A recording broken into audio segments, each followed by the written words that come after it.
हाँ, तो चलिए आज हम लोग अभी देख रहे हैं अब क्या, तो क्लास 12 ऑल बीबीए ऑब्जेक्टिव देखेंगे जो भूगोल चैप्टर 10 से होगा, मानव बस्ती। ठीक, चलिए देखते पहला क्वेश्चन क्या कर रहा है।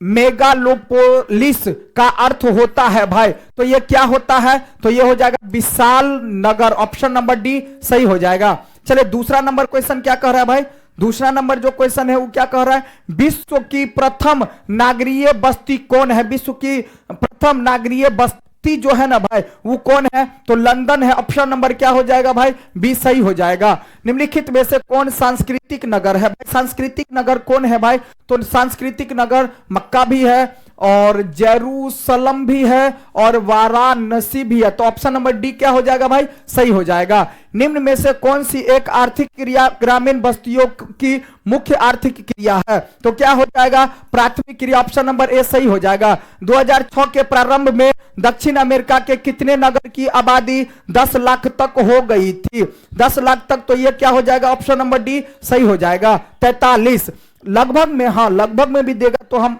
ऑप्शन मारेंगे, ठीक है।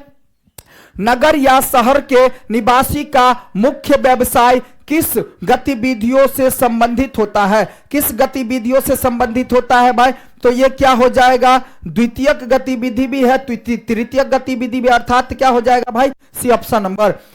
तो क्या हो जाएगा अगला क्वेश्चन, चलिए सी नंबर सही है, ठीक है। प्रथम नगरीय बस्ती लंदन नगर की जनसंख्या 1810 ईस्वी में लगभग कितनी हो गई थी, तो लगभग में कितनी हो गई थी, तो 10 लाख, ऑप्शन नंबर बी सही हो जाएगा, ठीक है। चलिए आगे, 10 लाख से हाँ अधिक भी अगर देगा लिखा रहेगा तो हम टिक उसी में लगाएंगे, ठीक है। चलिए आगे, 1982 में विश्व में 10 लाख से अधिक जनसंख्या वाला कितने नगर थे, तो लगभग 175 नगर थे, जो ऑप्शन नंबर सी सही हो जाएगा, ऑप्शन नंबर सी।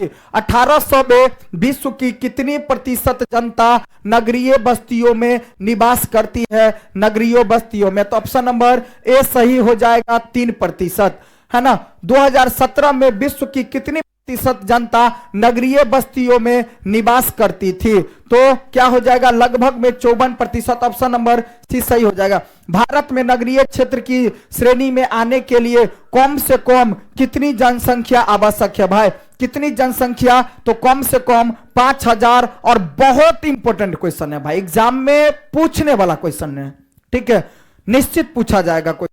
किसी बस्ती की कम से कम कितनी आबादी होने पर अमेरिका में शहर कहा जाता है, तो क्या हो जाएगा, अमेरिका में जो शहर कहा जाता है वो क्या हो जाएगा, कम से कम 25, ऑप्शन नंबर बी ए सही हो जाएगा, ऑप्शन नंबर ए सही हो जाएगा। चलिए अगला देखते हैं हम लोग 13 नंबर क्वेश्चन। भारत में किसी बस्ती को नगरीय होने के लिए आर्थिक रूप से उसकी उत्पादक जनसंख्या का कितना प्रतिशत गैर कृषि कार्य में संलग्न होना अति आवश्यक है, तो ये क्या हो जाएगा, 75%, ऑप्शन नंबर सी सही हो जाएगा, 75%।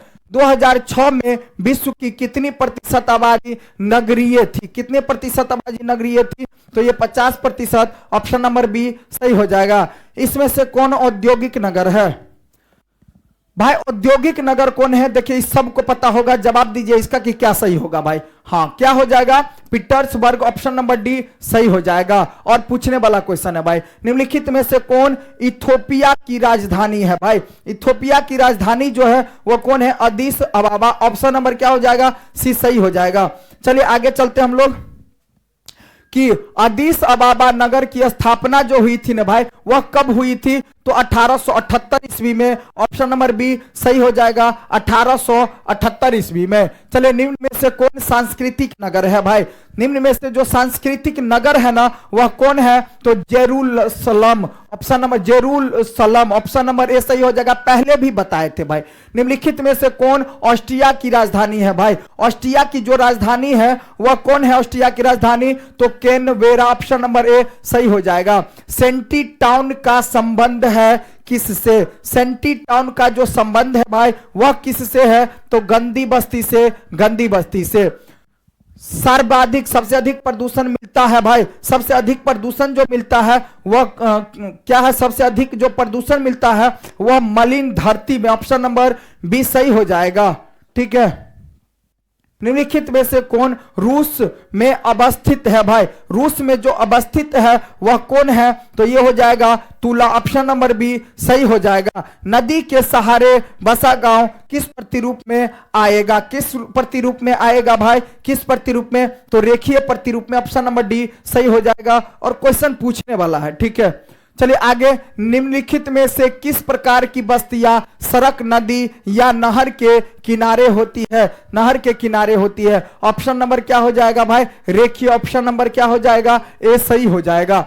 कालाहारी मरुस्थल में कौन सी जनजाति निवास करती है? कौन सी जनजाति? तो ये जो है ना बुशमैन जनजाति, ऑप्शन नंबर सी सही हो जाएगा, बुशमैन जनजाति। जल अभाव वाले क्षेत्रों में किस प्रकार की बस्तियां पाई जाती है? जल अभाव वाले क्षेत्रों में किस प्रकार की बस्तियां पाई जाती है? प्रकीर्ण, ऑप्शन नंबर बी सही हो जाएगा। अधिवास की लघुत्तम इकाई है। अधिवास की जो लघुत्तम इकाई है भाई वह क्या है? तो पल्ली, ऑप्शन नंबर बी सही हो जाएगा। मेगा नगर की जनसंख्या कितनी होती है? मेगा नगर की जो जनसंख्या लगभग 50 लाख से भी अधिक होती है। एसेन कहाँ है? बहुत इंपॉर्टेंट क्वेश्चन है भाई। जर्मनी में। एसेन कहां है? तो जर्मनी में है, ऑप्शन नंबर सी क्या हो जाएगा भाई? सही हो जाएगा, ठीक है। चलिए आगे चलते, 30 नंबर क्वेश्चन क्या कह रहा है? वर्ष 2011 के प्रारंभ में भारत में कितनी मिलियन सिटी थी? कितनी मिलियन सिटी थी भाई? तो ये जो था लगभग 53, ऑप्शन नंबर ए सही हो जाएगा, 53। चलिए अगला क्वेश्चन, किसी झील के चारों ओर बसा गांव किस प्रतिरूप में आएगा भाई? किस प्रतिरूप में? तो ये वृत्ताकार रूप में आएगा या निहारिकी? ऑप्शन नंबर हो सकता है केवल निहारिका लिखा रहे या वृत्ताकार लिखा रहे, तो ऑप्शन नंबर बी सही हो जाएगा। पर्वतीय भागों में किस प्रकार की बस्तियां पाई जाती है भाई? किस प्रकार की बस्तियां? तो सीढ़ी नुमा पाई जाती है। पर्वत के भागों में जो होती है सीढ़ी नुमा बस्तियां पाई जाती है, ठीक है। नदियों के डेल्टाई भाग में कौन सा प्रतिरूप पाया जाता है भाई? कौन सा प्रतिरूप? पंखा, ऑप्शन नंबर डी सही हो जाएगा। चलिए आगे देखते हैं हम लोग 34 नंबर। तो टुंड्रा क्षेत्रों में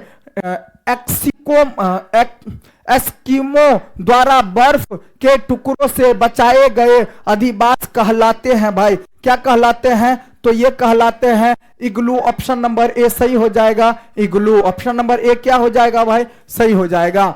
निम्न में से किस प्रदेश में प्रलेखित प्राचीनतम नगरीय बस्ती रही है? तो क्या हो जाएगा? सिंधु घाटी, ऑप्शन नंबर बी सही हो जाएगा। 2006 के प्रारंभ में भारत में कितने मिलियन सिटी थे? कितने मिलियन सिटी थे? तो ये हो जाएगा लगभग 42, ऑप्शन नंबर सी सही हो जाएगा। विकासशील देशों की जनसंख्या के सामाजिक ढांचे के विकास एवं आवश्यकता की पूर्ति में कौन से प्रकार का संसाधन सहायक होता है? तो प्राकृतिक संसाधन, ऑप्शन नंबर सी सही हो जाएगा। भारत में अधिक जनसंख्या वाली बस्ती को ग्रामीण बस्ती कहते हैं। कितने से अधिक वाली जनसंख्या को? तो ये हो जाएगा लगभग 5 से कम। 5 से कम को बोलते हैं ग्रामीण बस्ती, ठीक है। क्या बोलते हैं हम? ग्रामीण बस्ती कहते हैं 5 से कम अगर हो जाता है तो। बस्तियों को कितने प्रकार में बांटा गया है? बस्तियों को कितने प्रकार में? तो 2 प्रकार में बांटा गया है भाई, 2 प्रकार में। देखिए यहां से एक ये क्वेश्चन और एक अधिक वाला जो था तो वो क्वेश्चन पूछ सकता है, ठीक है। तो देखिए आगे, रूस के टुंड्रा भाग में रहने वाली आदिम जाति इनमें से कौन है भाई? तो आदिम जाति कौन है? याकूत, ऑप्शन नंबर क्या हो जाएगा? सी सही हो जाएगा, याकूत, ऑप्शन नंबर सी सही हो जाएगा। निम्नलिखित में महत्वपूर्ण नगर में से कौन सा पूर्णतः पर्वतीय घाटी स्थलाकृति पर स्थित है? स्थलाकृति पर, तो अदीस अबाबा, ऑप्शन नंबर बी सही हो जाएगा, अदीस अबाबा, ठीक है। सघन अधिवासों को अलग अलग विद्वानों ने अलग अलग नामों से पुकारा है। गलत जोड़ा बताए कि गलत जोड़ा कौन होगा? तो ये बेत्सी बस्ती, फिंच एवं क्या हो जाएगा? पुजित बस्ती, ब्लास, संकेंद्रित बस्ती, ब्रोंस, सघन बस्ती, हंटिंगटन, ऑप्शन नंबर डी सही हो जाएगा भाई, गलत। फॉर्म गृह सामान्यतः कहां नहीं पाया जाता है भाई? फॉर्म गृह जो है सामान्यतः कहां नहीं पाया जाता है? तो ये भारत में नहीं पाया जाता, ऑप्शन नंबर बी सही हो जाएगा। पर्वतों एवं ऊंचे पठारों पर किस प्रकार की व्यवसायी का प्रावधान रहती है? किस प्रकार की व्यवसाय का? तो ये व्यापार का। ऑप्शन नंबर सी सही हो जाएगा। चलिए आगे चलते। 45 नंबर क्वेश्चन में क्या कहा जा रहा है? निम्नलिखित में से कौन सा पठारी नगर है भाई? पठारी नगर कौन सा है? तो ये नागपुर जो है पठारी नगर है। ऑप्शन नंबर ए सही हो जाएगा, नागपुर। ऑप्शन नंबर ए सही हो जाएगा।